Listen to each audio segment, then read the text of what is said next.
Graças a Deus. Então, meus irmãos, tão simples quanto isto, o tema desta noite é como ter comunhão com Deus. Mexeu comigo esta pergunta e eu percebi que era uma pergunta muito profunda.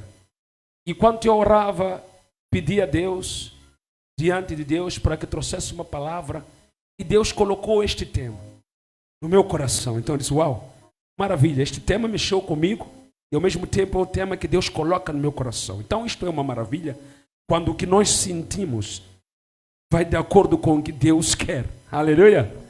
Graças a Deus, é maravilhoso. Como ter comunhão com Deus? Escreva aí, por favor. Para ter comunhão com Deus, é preciso dizer, jejum de 72 horas. Aleluia! Alguém já está a começar a escrever antes de digitarmos. Não se preocupe, não vamos chegar até aí, tá bem? Aleluia!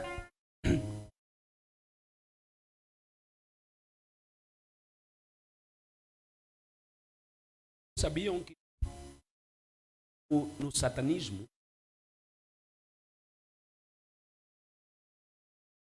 ceiro, pinhosa, comem, bebem antes de cumprir aquela missão. Até aqueles que queriam matar Paulo, disseram também não iam comer, não iam beber antes de matar. Então, em que momento eles tinham comunhão com Deus? Aqueles que queriam matar Paulo disseram que não iam jejuar para até matar Paulo. Então, o jejum ele não remete a uma comunhão, mas sim, aqueles que têm comunhão com Deus jejuam como forma de poder fortalecer o seu espírito, para ele se tornar mais sensível a ouvir a Deus ou as coisas espirituais. Então, quando eles jejuam também, os satanistas, etc., é para que eles estejam sensíveis a ser usados pelo diabo, ao ponto de agirem de acordo com aquilo que eles querem. Então, para eles estarem sensíveis espiritualmente, para cumprirem o objetivo deles, então eles jejuam. Nós também nos tornamos sensíveis a ouvir as coisas espirituais. Por quê? Porque naquele momento a carne está cansada, já não tem força, já não diz nada. Então, o que está ali mais forte a falar é o Espírito.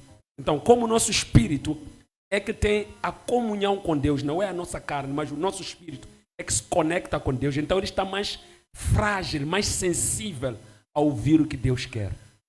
Amém ou não amém? Aleluia. Mas não é isto que garante a comunhão. Só está sensível para ouvir. Mas comunhão é outra coisa. Comunhão significa intimidade. Quer dizer, ainda que Deus não tenha falado nada, Deus te conhece. Está vendo? Ainda que você não tenha ouvido nada do que Deus diz, Deus te conhece. Isso é comunhão. É quando Deus pode dizer de ti, viste meu servo Jó, temente. Deus conhece a tua identidade toda, da ponta a ponta. Isso é comunhão. Deus se gaba de ti. Porque aos que ouviram Deus, mas morreram no deserto, disseram a Moisés, fala você com ele, nós já não aguentamos, mas ouviram. Nota. Está aqui? Então, é muito importante isto, meus irmãos. Está bem? Ponto número 1, por favor, escreva aí. Para ter comunhão com Deus é preciso, né? Já escrevemos. Ponto número 1. Receber a Jesus. Receber a Jesus, muitos de nós já dirão, essa etapa já passei. Mas talvez não é assim como nós pensamos que estamos. Alguns de nós talvez até corremos risco naquele dia de dizer que não nos conhece, não é? Então, receber a Jesus é uma coisa que, se nós formos atentos às Escrituras, vamos entender o que é receber a Jesus. Jesus diz que há pessoas que vieram e disseram, em teu nome fizemos obra, verdade ou não? Alguns diziam, Senhor, Senhor é nome dele, não é isso? Mas ele disse que não lhes conhece. Então, receber a Jesus é uma coisa que as pessoas estão a tornar uma coisa banal nesses últimos tempos. Mas vai além de simplesmente você dizer, eu sou cristão. Receber a Jesus tem a ver com guardar ou obedecer o que Jesus diz. Alguém está aqui? Então, receber a Jesus como Senhor e Salvador. Vai? Receber a Jesus como Senhor e Salvador. Vírgula. Por forma vírgula, por forma a ser lavado pelo sangue. Quando eu recebo Jesus, eu vou pecador, e Jesus que eu lhe recebo, ou que me recebe, ele faz o quê? Me lava com o quê? Com seu sangue. Quando eu chego diante dele, há um sangue que está ali a verter. Quando eu chego diante dele, esse sangue me lava. Está entendendo o que estamos a dizer aqui nesta noite? Eu vou a Jesus. Quando eu chego diante dele, há sangue para me purificar. Por isso que quem não foi purificado pelo sangue, havemos de ver pelas obras. Porque quando o sangue te conecta, ele te lava, ele te purifica. E algo purificado, lavado, não pode continuar sujo. Alguém está entendendo isso? Então estamos a dizer que receber a Jesus como Senhor Salvador, por forma, ou seja, esse receber é para podermos ser o quê? Lavados, ou seja, por forma a ser lavados pelo sangue de Jesus, vírgula, e ser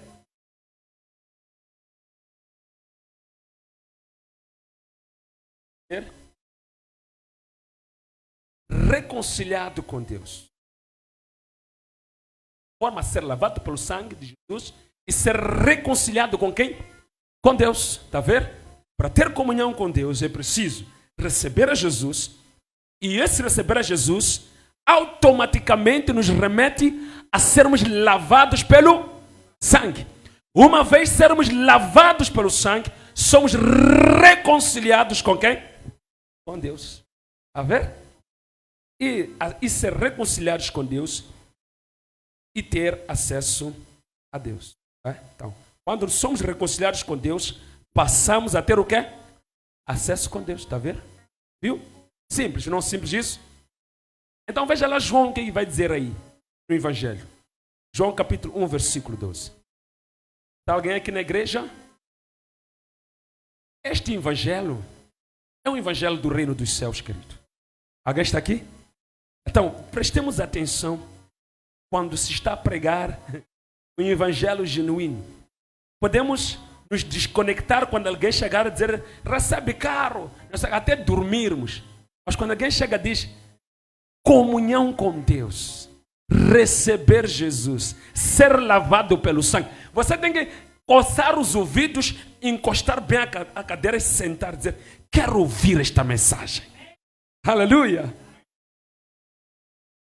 Capítulo 1, versículo 12, diz, no entanto, a todos os que o receberam, aqueles que creem no seu nome, deu-lhes o poder de fazer o quê?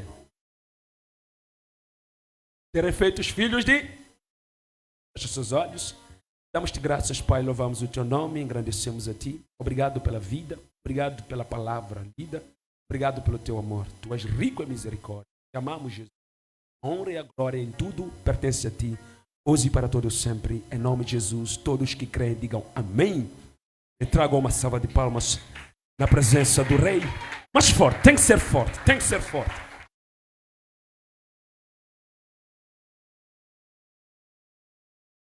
Graças a Deus, aleluia.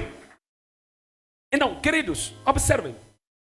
A Bíblia diz que este verbo se fez carne, esteve no meio do seu povo. Este povo que antes foi escolhido por Deus através da pessoa de Abraão. E Deus constitui esta nação e a estabelece como uma nação que poderia ser a estrela deste mundo. A que brilharia e todas as nações poderiam ver Deus através desta nação. Alguém está aqui na igreja? Então, uma vez que esta nação recebe o Messias nasce no meio deles, eles olham para ele e o desprezam. Conforme Isaías vai dizer no seu capítulo número 53, ele diz que eles, quando o viram, não viram formosura nele e o rejeitaram. Porque eles esperavam um príncipe, um rei, que poderia se assentar como Davi se assentava. Mas este rei não vinha como Davi estava. Ele vinha como cordeiro. Aliás, Davi era pastor de cordeiros. Meu Deus. Então eles esperavam um outro tipo de rei. Mas a Bíblia diz que quando ele aparece, esses não o recebem, o rejeitam. Este que foi profetizado por Moisés, este que foi profetizado por vários profetas do passado, Este que foi dito por vários homens usados por Deus no passado. Vários outros foram usados a simbologia dele. Há homens como Sansão, que eram cheios do Espírito Santo, que conseguiam destruir nações. Era como um protótipo de Cristo que poderia defender o seu povo. Neste tempo atual, expulsando todos os demônios que procuram destruir ou aniquilar o seu povo do conhecimento da sua verdade. Do povo que quer herdar o seu reino, Jesus constitui-se como aquele que está na dianteira para proteger o seu povo. É por isso que Hebreu diz que então Cristo, sendo ele sacerdote, assentou-se à destra do Pai para interceder por nós. Alguém pode aplaudir a Deus nesta noite? Oh, meu Deus. Alguém está aqui na igreja para aplaudir aqui? Então, meus queridos, observem aqui, de forma simples. Jesus, negado por estes. Mas João diz que eles o negaram. Mas aquele que o receber, aquele que o aceitar, aquele que disser, Jesus, eis-me aqui, reconheço-te como Senhor e Salvador da minha vida, este Jesus o tornará filho de Deus. Meu Deus, dissemos isso na igreja errada. A Bíblia está dizendo que aquele que abrir a sua boca, aquele que não fizer aqueles que naquele tempo o rejeitaram, porque aqueles que o rejeitaram também disseram, mate a ele, tire Barrabás daí, liberte Barrabás, crucifica esta aqui. Eles disseram com a sua própria boca, confessaram com a sua boca que Cristo era digno de morrer, que Cristo devia morrer porque para eles Cristo não tinha valor algum. Quem tinha valor é Barrabás. Mas aqueles que olharam para Cristo e entenderam que a sua morte era para a sua justificação e hoje dizem, tu és o Senhor, tu és o Rei, tu és o Redentor, são salvos e tornados filhos de Deus. Oh, meu Deus, que maravilha, Pai, que maravilha. Que maravilha, Deus! Oh, aleluia! Meu Deus. Paulo diz que se com a tua boca confessares e com teu coração creres, serás que Cristo ressuscitou dentre os mortos, então tu serás salvo. Então cremos nós que ele morreu, então somos salvos, tornados filhos de Deus. Meu Deus. Que maravilha. Não conheço nenhum filho que não tem comunhão com seu pai. A não ser que este pai seja indisciplinado. A não ser que esse filho seja... Um dos dois tem que ser indisciplinado. Mas se eu olhar para Deus que é alguém disciplinado... Aliás, ele não só é disciplinado, ele é a própria disciplina. Então, se eu olho para ele, eu vejo alguém que quando alguém chega diante dele, depois de ser lavado pelo sangue, e Jesus lhe introduz no Santo dos Santos, ao chegar essa pessoa no Santo dos Santos, Jesus diz, Pai, eis aqui o teu filho. O pai o recebe e tem comunhão com ele, porque o Deus não é indisciplinado. Alguém está aqui na igreja? Está compreendendo o que estamos a dizer? Estamos a dizer que quando quando nós recebemos, e Jesus nos recebe, é maravilhoso isso. Ele nos lava com seu sangue e nos mete no Santo dos Santos. Quando nós chegamos no Santo dos Santos, Jesus diz, eis aqui um filho aqui. É por isso que a Bíblia diz, não se preocupem, há maior festa nos céus, quando uma alma se converte. Meu Deus, ninguém está aqui na igreja, Pai. Significa que quando você é salvo, você é apresentado nos céus.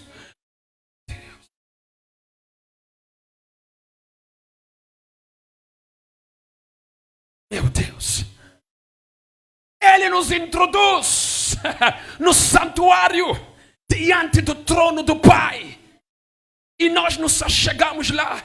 Ele diz, está aqui mais um, Pai, comprado pelo meu sangue. Eis aqui o teu filho, Pai. Pai, eis aqui o teu filho. Filho, eis aqui o teu Pai. Diga comigo, não entendi, pastor. Estando Jesus na cruz, olhou para João e disse, João, filho, eis aqui tua mãe. Mãe! Este aqui é típico de Jesus. Diga comigo, não entendi, pastor. Ser reconciliador. Filho, és aqui teu pai. Pai! Meu Deus! Meu Deus! Está alguém aqui na igreja? Não, observe aqui, querido. João 14, versículo 6, é maravilhoso. Vai dizer o que aí? Vamos lá, diz o que aí? 14, 6 aí, vamos lá. Muito rapidamente. Já estamos mesmo já em cima da hora. Não, ainda. 14, versículo 6.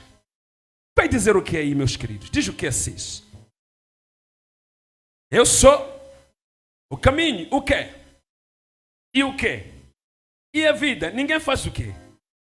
Ninguém vem ao senão por mim.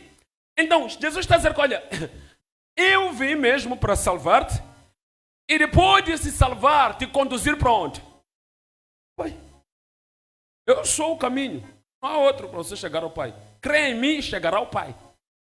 E o crer em mim significa crer na verdade, porque eu sou a verdade. Quem crê em mim tem a verdade, está na verdade e anda na verdade. Porque eu sou a verdade.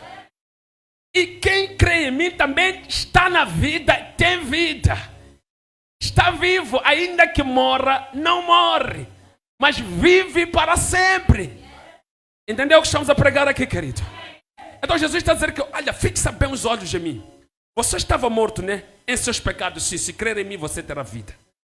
Você era uma pessoa que estava no pecado, não tinha palavra, não andava nada. Crê em mim porque eu sou a verdade. Você estava longe de Deus, né? Não, crê em mim porque eu sou o caminho para chegares ao Pai. Meu Deus, alguém está aqui na igreja? Alguém está aqui na igreja? Aplauda mais forte, querido, para a glória de Deus. Meu Deus, meu Deus, meu Deus. Então, vamos lá olhar, vamos organizar o nosso texto. Jesus, quem crê em Jesus? Jesus o salva. O lava com o quê? Com seu sangue e depois o faz o quê? O apresenta a quem? Ao Pai. Está aqui. Caminho, verdade e vida. Caminho para chegar ao Pai. Vida significa que você foi restaurado, dado uma nova chance para se apresentar àquele que é eterno. Ou seja, quando você crê em Deus, crê em Jesus, você passa de uma vida natural desta terra e entra para a eternidade. Você é apresentado a alguém que é eterno. Pregamos isso na igreja errada. Você entra para a eternidade. Quer dizer, você, uma caixa e conta ela macio e ela me sabendo. Viveu quantos anos? 10 anos. Não, você já passou disso aí. O corpo sim, ainda está nisso aí, mas você já passou disso. Porque você vive eternamente. Todo aquele que nele crê, não pereça, mas tenha vida eterna. Aleluia! Podemos avançar um pouco para Hebreus aqui? Capítulo de número 10, versículo 19. Meus queridos, é importante, sabe? Às vezes nós não, espiritualmente isso tudo, nós às vezes não enxergamos. Há coisas espirituais, irmão Ivan, que acontecem quando nós recebemos a Jesus. Se tu receberes a Jesus e olhares o receber a Jesus na carne, vais desistir, vais godolar de ser crente. Porque você vai se limitar à casa. Eu criei em Jesus, mas a minha casa ainda está na esquerda. Criei em Jesus, mas o meu irmão ainda é aquele. Criei em Jesus, mas a porta do meu serviço ainda é esta. Criei em Jesus, mas o meu salário ainda é este. Criei em Jesus, mas a minha calça ainda é castanha. Criei em Jesus, mas o meu cabelo ainda é pequeno. Quer dizer, se você terminar aí, você vai ridicularizar crer em Jesus. No dia em que você creu em Jesus, o que aconteceu é que você foi metido no santuário, meu irmão. Você não viu fisicamente, mas no santuário você foi apresentado. Você entrou no Santíssimo, no lugar Santíssimo. E se você aceitar isso, diga comigo, diga, não entendi, pastor. É por isso que no dia em que você recebeu Jesus, logo há uma paixão grande que você começou a ter de Deus. Pessoas falavam coisas mesmo que você não sabia que era pecado, você não queria ouvir. Tudo aquilo que não agradava a Deus, você queria, tinha nojo. Diga comigo, por quê, pastor? Porque você, de forma ingênua, de forma sem entender, você estava no Santo dos Santos. Só que de repente você achou que aquilo não era nada, começou a olhar para os lados e embombamelou como Pedro. Começou a olhar para ele e disse, afinal, sou crente, mas isso não mudou. Então você começou a mudar a razão de ter sido salvo por aquilo que é visível. Mas Paulo diz que não vivemos por aquilo que é visível, mas por aquilo que é invisível. Por aquilo que é invisível. Aleluia! Alguém está aqui na igreja? Então, você vai desistir sim, se você ainda quiser olhar para as coisas materiais e achar que elas é que identificam que você teve encontro com Deus. O teu encontro com Deus aconteceu nas regiões espirituais, onde Cristo está assentado. Onde diz que bendito seja Deus Pai, o nosso Senhor Jesus Cristo, que nos abençoou nas regiões espirituais. E não termina aí, vai para a carta aos Colossos no capítulo 3. Diz que nós que cremos em Jesus, morremos juntamente com Ele. E ressuscitamos com Ele. E estamos assentados com Ele, ou seja, escondidos em Deus, juntamente com Jesus. Ou seja, quando você é crente, nós vamos olhar para o teu corpo, mas espiritualmente você já foi carregado desta terra. Está escondido em Deus, juntamente com Jesus. Alguém está aqui na igreja? Já fomos para casa. Alguém está aqui na igreja? Aleluia. Então, Hebreus 10, versículo 19 diz aqui. Alguém está a entender aqui, queridos? Alguém está a entender? Essa é a razão da nossa fé, irmão Ivan. Esta é a razão pela qual, quando amanhece, nós pensamos: não adianta obedecer ao mundo. Vale a pena obedecer mais um pouco a Deus. Essa é a razão pela qual, quando o mundo começa a nos agitar, nós dizemos: não. É melhor obedecer a Deus, negar a carne, do que obedecer a Deus e negar a carne para poder permanecer em Deus. Por quê? Porque são coisas invisíveis. E coisas invisíveis valem mais que as coisas visíveis. Diga comigo, não entendi, pastor. O que é visível, você comeu de manhã, matou a fome e às 12 quis comer de novo. O que é visível, você construiu um ano depois, já não te deu prazer, teve que pintar de novo. O que é visível, você andou um ano e depois teve que vender e comprar um outro melhor. O que é visível, rasgou-se e você teve que trazer outro. Mas aquilo que é invisível, Pedro diz que é incorruptível. É incorruptível. É incorruptível. É incorruptível. Agora diga-me, Mané Maria, é possível? Se algo é incorruptível e algo é corruptível, o que é que vale mais?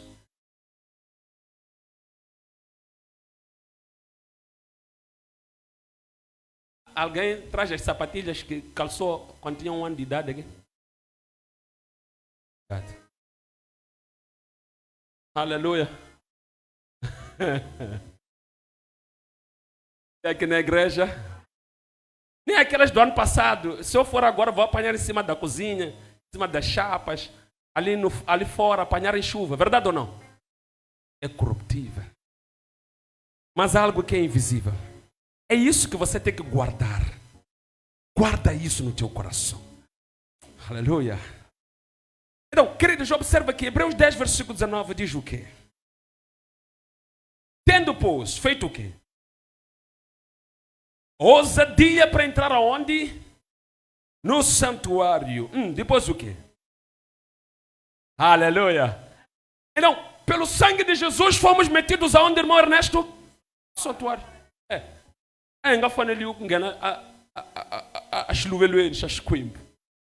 Mas Jesus chegou e disse: está aqui gota de sangue aqui, não sei, estou apenas já, se é gota, se é litro, eu não sei, não vou aqui mentir nada, só estou a usar licença poética. Está aqui gota de sangue, para te lavar, entra no santuário. Você também? Sim, creio em ti, Jesus, gota, entra. Ninguém entra sem o sangue. O sangue é a prova de que você crê nele. E crer nele significa rejeitar o mundo. Então você precisa dizer: eu, Jesus, estou cansado do pecado e do mundo. Então vai dizer: tudo bem, está aqui meu sangue, meu filho. Com sangue eu te lavo de tudo aquilo que você está cansado. Então Jesus não vai gastar sangue em lavar alguém que não está cansado. Há crente que até abre a boca e diz que eu te creio, Jesus, eu entrego minha vida, mas O coração ainda está na cerveja. Quando eu sair daqui, uma boa gelada. Está percebendo? Ele ainda está a pensar no mundo. Jesus olha para o coração. A Bíblia diz que Deus sonda e esquadrinha os corações. Está a ver? Então, quando alguém vai e diz que recebe Jesus, alguém às vezes é porque a vida dele não está bem financeira, não é? E não achou uma oportunidade, acha que Jesus é um amuleto. Jesus olha para ele, quando ele chega, Jesus olha. Seguir. Você crê? Crê. Não, isso ainda não. Mas pastor, como? Se ele não rejeita aqueles que vão até ele, sim, aqueles que vão até. Aqueles que vão até. Mas aqueles que não vão até. Todo aquele que crer será, mas aquele que não crer já está. Mas espera, pastor, se esse creu porque disse com a boca, crer com teu coração. Então, o crer com o coração significa estou disposto a renunciar ao mundo e o pecado. Porque o provérbio diz que guarda o teu coração de tudo que tens que guardar. Porque do coração procede as saídas da. Então, Paulo, quando diz que crer com o coração, está a dizer que é uma decisão que você tomou de nunca mais viver como o mundo vive. É isso que te evidencia diante de Jesus. É por isso que João Batista, quando apareceu, diz que arrependei-vos, que significa renunciem aos vossos pecados, porque é chegado o reino dos céus. Entendeu, querido, agora? Agora, quem chega ali sem renunciar, achar que vai fintar Jesus, não se finta. Jesus é infintável. Aleluia. Pô, vai Ronaldinho, que é isso? Aleluia. É Ronaldinho para nós aqui. Jesus, você a tentar. Ei, para aí. Esse elástico que você quer dar aqui. Aleluia. Alguém está aqui na igreja? Não funciona. Tem que crer. É por isso que muitos são crentes, até vão ao inferno. Por quê? Porque não crê. Eles vêm à igreja. São crentes, pregam, mas não creem em Jesus. Porque crer demanda Ele diz que confessar com a boca. Não disse que crer com a boca, disse confessar com a boca. E depois crer com o quê?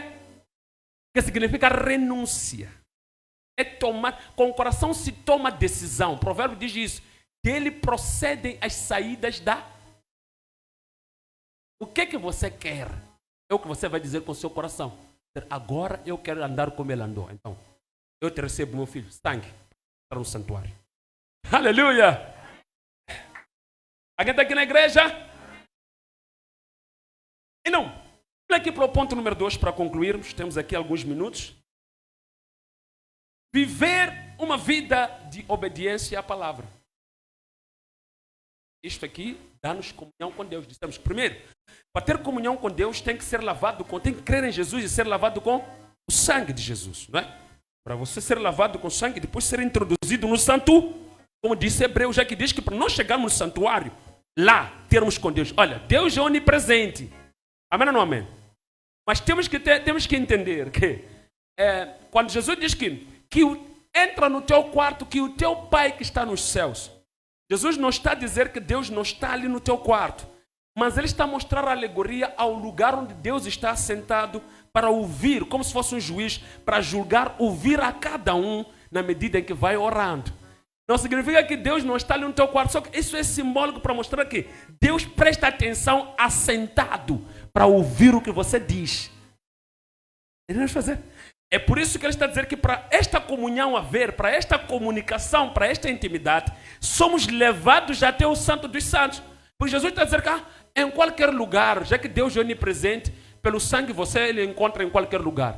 Quando diz que entra no lugar santíssimo, está a tentar mostrar a especialidade, a atenção que você tem quando é lavado pelo sangue de Jesus. Imagina, irmão Joaquim. Irmão Vicente, irmão Joaquim, eu venho para tua casa. Não tem problema. Vamos nos encontrar ali no canhoeiro da Agostinho Neto ali. Achas que eu vou me sentir privilegiado? Não. Mas eu digo, irmão Joaquim, vem ter contigo. Depois dizes, não, vais me encontrar em casa. Eu chego na tua casa, bato a porta, ainda me cedes uma cadeira, eu sento. Se puderes, serves um copo com água, eu bebo, sento e me escutas tranquilamente. O que é isso? Mas podias me encontrar no Agostinho Neto. Então, o simbolismo do que Jesus está a dizer quando diz entra no teu quarto, que o teu Pai que está nos céus. Jesus não está a negar a onipresença de Deus. Está a demonstrar que neste nesse lugar santo, onde ele nos mete com sangue, é um lugar exclusivo. É um lugar onde Deus presta atenção. É um lugar onde você também vai entender que alguém está a prestar atenção em ti. Vocês sabiam que um mestre, quando quisesse ensinar os seus, nos tempos passados, ele tinha que assentar-se. É por isso que você encontra muitas passagens como e assentou-se Jesus e começou a ensinar. Por quê? Porque ele demonstrava respeito pelos seus ouvintes e que também não tinha pressa. Então os ouvintes diziam, o nosso mestre hoje está disponível para nos ensinar. Hoje em dia você não pode pregar um sermão como um sermão de montanha. Há de abrir os olhos, de apanhar que só ficou o primeiro crente do primeiro banco. Porque hoje você tem que pregar com pressa.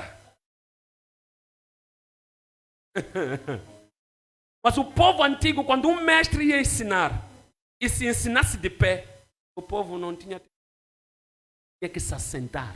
Para o povo entender que não. Este aqui tem tempo para nós. Nós estamos a dizer. Então, observe aqui. Observe aqui. Então, logo isso é alegórico o fato de Deus ouvir as nossas orações e nos receber no seu lugar santíssimo. No lugar santíssimo, como que Deus está? Está sentado no seu? Que significa valorização. Entendeu o que estamos a dizer? Alguém está aqui? Então, vamos lá. Viver uma vida de obediência à palavra de Deus. O que fará com que o pai e o filho, o que fará com que o pai e o filho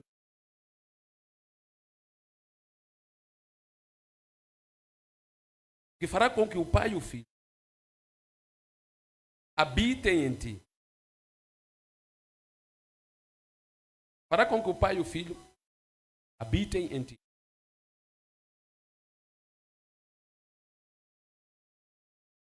Fará com que o pai e o filho habitem em ti, vírgula. Neste caso, através do seu espírito. Vírgula, neste caso, através do seu espírito. É por isso que na palavra de Deus você encontra o Espírito Santo a ser chamado por Espírito de Cristo, também a ser chamado por Espírito de Deus. Quando o Espírito Santo está em ti, significa que o pai e o filho habitam em ti. O Espírito Santo tem a responsabilidade. O Espírito de Deus, assim como também o Espírito de Cristo. Está entendendo isso? Está entendendo isso? Quando ele diz que virá outro Consolador, estará convosco. Depois ele diz que eu estarei convosco. Não está literalmente a dizer que ele, Jesus, é que vai habitar em nós, mas está a dizer que o seu Espírito, em forma representativa dele, estará em nós. Então é ele que está em nós pelo seu Espírito. Entenderam o que estão a dizer? Então vamos juntos aqui, diz. Viver uma vida de obediência à palavra de Deus, o que fará com que o pai e o filho habitem em ti, vírgula, neste caso através do seu espírito, não é isso? Asterisco, por favor. Uma vez habitando em ti, o Espírito de Deus, uma vez habitando em ti o Espírito de Deus, uma vez habitando em ti o Espírito de Deus, uma vez habitando em ti o Espírito de Deus, uma vez habitando em ti o Espírito de Deus, uma vez habitando em ti o Espírito de Deus, vírgula, você tem comunhão com Deus. Você tem comunhão com Deus. É isso. O Espírito de Deus está em nós, então temos comunhão com quem? Com Deus. Não é possível ter o Espírito de Deus sem comunhão com Deus. Está certo ou não está certo isso? Uma vez habitando em ti o Espírito de Deus, você tem comunhão com Deus. Certamente, vírgula, certamente, Você fala com Deus, vírgula, anda com Deus, vírgula, tem um relacionamento ou intimidade, vírgula, fala com Deus, vírgula, anda com Deus, vírgula, tem um relacionamento ou intimidade com Deus. Alguém aqui ainda? Ok. Vamos lá ler João. Aí. 14, versículo 21. Rapidamente. Restou-nos pouco tempo. Aproximadamente 6, 7 minutos. Mas creio que Deus nos dará graça. Vamos ouvir o que vai dizer aqui. 14, 21. Diz o que aí, por favor? Aquele que faz o quê? Aquele que tem o quê? Meus mandamentos e os obedece. Quem tem a versão que diz obedece? Quem tem a versão que diz obedece? Quem tem a versão que diz que os guarda? Ok. E quem não tem nenhuma versão? Percebi que quem foi neutro aqui. Quem tem meus mandamentos e os obedece? Ok. Temos pelo menos uma pessoa. E os guarda? Quem não levantou nem lá nem cá. Não? Ou não trouxe Bíblia, tudo bem? Aleluia. Então, senta ao lado de quem trouxe a Bíblia, seja obedece ou seja guarda. Aleluia. Esse guardar é obedecer. Irmãos, é assim, é importante esta questão linguística na Bíblia. A Bíblia não foi escrita na língua portuguesa. E o português só começou a ganhar vários sinônimos ou palavras que pudessem complementar aquilo que vem nas línguas originais da Bíblia ou nas línguas originais antigas com o passar do tempo. Mas para a originalidade da Bíblia, no tempo em que foi escrito, algumas expressões têm alguma relevância. Alguém está entendendo isso? Apesar de elas, em algum momento, parecerem um pouco pesadas, mas uma Bíblia que traz a essência da sua tradução é aquela que traz as traduções mais antigas e mais fiéis. Por quê? Porque foi em função daquilo que a língua daquela tradução foi trazida na sua tradução no tempo passado. As traduções correntes, obviamente, elas vão trazer uma linguagem um pouco diferenciada, um pouco mais clara. Mas se você for a perceber de um judeu, o que significa guardar? Esse guardar. Não é um guardar simplesmente de pegar, guardar ali. Mas é agarrar-se ao mandamento. Entendeu o que eu estou dizendo? É uma obediência em que você não vira nem para lá, nem para lá. O que disse Deus para Josué? Medita neste livro de dia e de noite, para que não possa se desviar nem para onde. É agarrar-se ali. Entendeu o que estamos a dizer? Então, é basicamente isso. Então, as traduções mais correntes vêm trazer obedecer, que de fato está correto. Mas o guardar aí, para a nossa linguagem, parece um guardar de pegar o mandamento guardar, não é isso? Na nossa linguagem.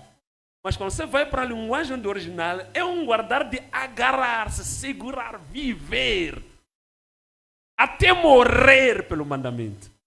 Aleluia! Sabemos todos nós que só guardamos algo que é especial. Lembra dos nossos pais, né? Só nos davam aqueles fatinhos quando chegava o dia de festa. Depois guardavam. Só nos entregavam de novo quando era dia de festa. Depois guardavam, lembram, né? Lembram daquela tigela que não saía de qualquer maneira em casa, ficava ali na cristaleira, lembram, né? Lembram daquele pacote de bolacha que nós comíamos, mesmo depois de comer, por ter sido especial, era guardado ali na cristaleira, lembra, né? Agora entendo o sentido de guardar, né? Aleluia! Podemos ir aqui?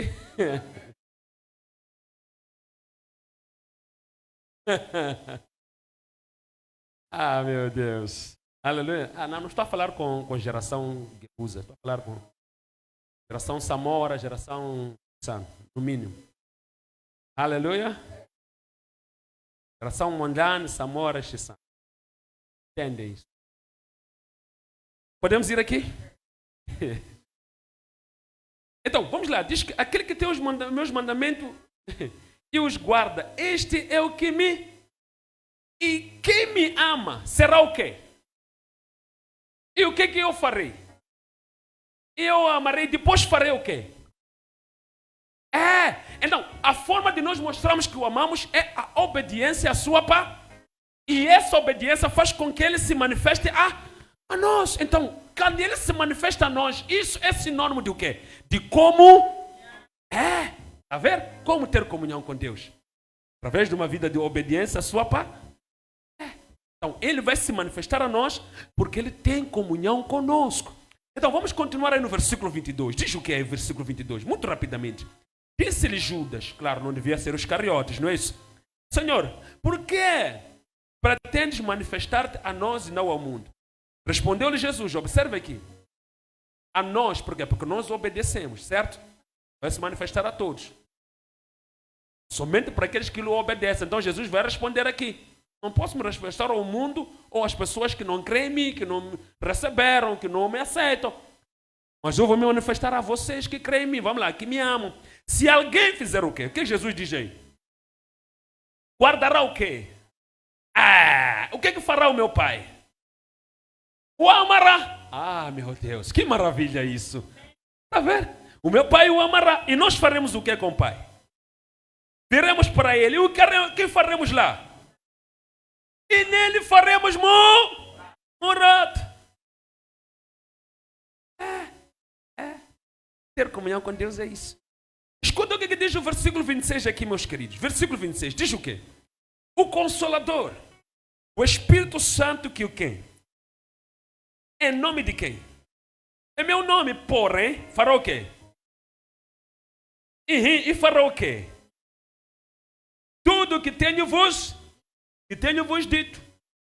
Então, o Espírito Santo vem e nos lembra de tudo que Jesus tem nos dito. Que significa que, ao obedecermos o que Jesus tem nos dito, garantimos a permanência do Espírito Santo em nós, o que significa. E depois, a vida de obediência à palavra de Deus é que garante que nós mantenhamos-nos seres espirituais. É por isso que diz que aquele que anda na carne não é de Deus, mas aquele que vive no Espírito é aquele que obedece a Deus. Esse tem o Espírito Santo. Este tem Deus. Aleluia, aqui na igreja.